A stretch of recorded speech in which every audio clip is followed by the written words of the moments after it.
there, welcome to today's video. My name is Tracy. I'm so glad you're here. If you are a return watcher, welcome back. If this is your first time watching one of my videos, I'm so glad that you are joining me today. I do lots of different videos. I do videos about thrifting, I'm a travel teacher, and I also do Bible study videos. And today's video is a Bible study video about Leviticus chapters 21, 22, and 23. Now you have a couple of different options with these videos. Some people read one chapter and then watch that portion of the video about that chapter. Other people read all 3 chapters and then watch the entire video. It's totally up to you. Something that I do want to mention that I'm really excited about is I am actually going to the Holy Land in February. This has been on my bucket list for many years.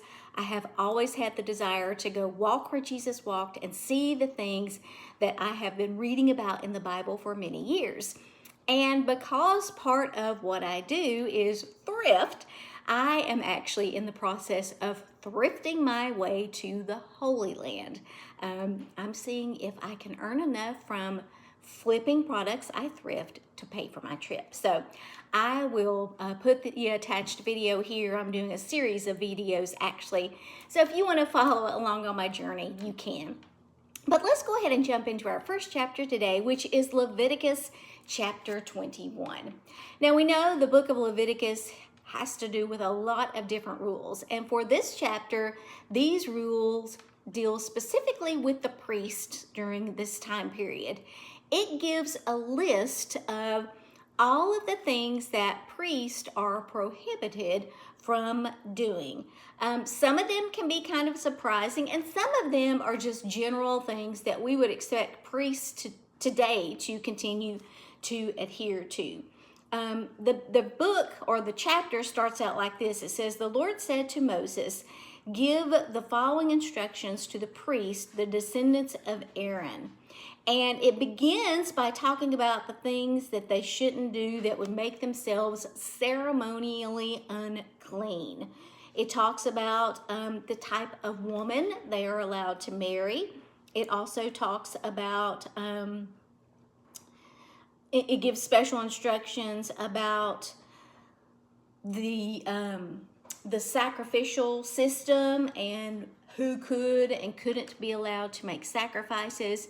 And with all of this, it made me think about our priest today. You know, I really feel like God put these rules in place for this time period because priests are set apart. We know preachers today, priests, ministers, they're all human. Totally get that. But when you accept the calling to be a minister or a priest, you are essentially set apart. And honestly, I think you should be expected to live and follow rules more strictly, because I think one of the effective parts of being a good preacher, priest, minister, is walking the walk, not just talking the talk. And I think in today's world, it is even more important for us to be aware and vigilant when it comes to the churches we attend, the priests that we follow. It seems like time and time again, we're seeing more and more reports about priests who are doing things that they should not do. Bad things. And you know, I think God says that in the end days he will begin to separate evil from good, and I think that is actually happening now. So that was just my thoughts in terms of this chapter.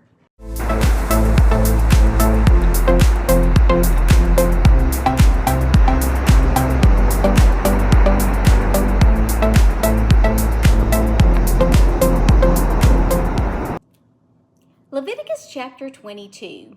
In this chapter, we are reading about worthy and unworthy offerings. We know that sacrifices are still being made to God, They're primarily animal sacrifices, and it gives us a list of the rules and guidelines relative to those sacrifices.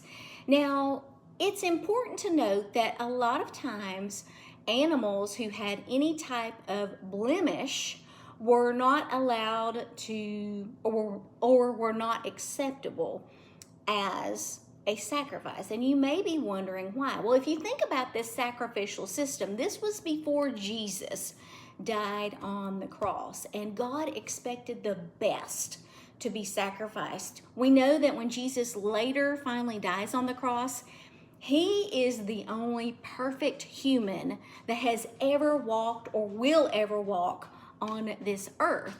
So this is kind of similar to Jesus in terms of being as perfect as possible.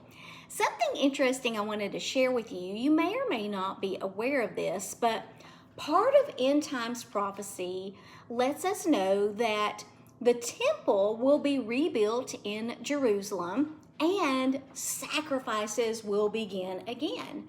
And before the temple, well, actually, I don't think it has to happen before the temple is rebuilt, but before any sacrifices could be made, a red heifer must be sacrificed, I think, where the temple would be or is built. Now, you can go and research this. I think it is really fascinating.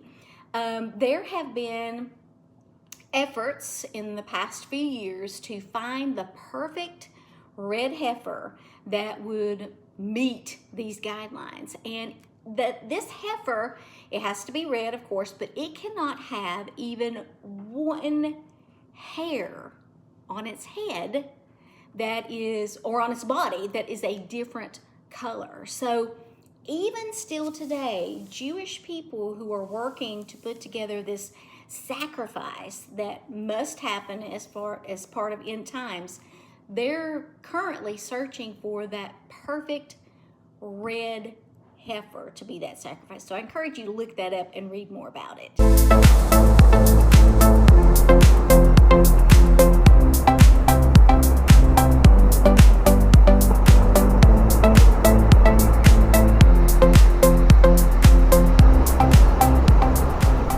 Leviticus chapter 23.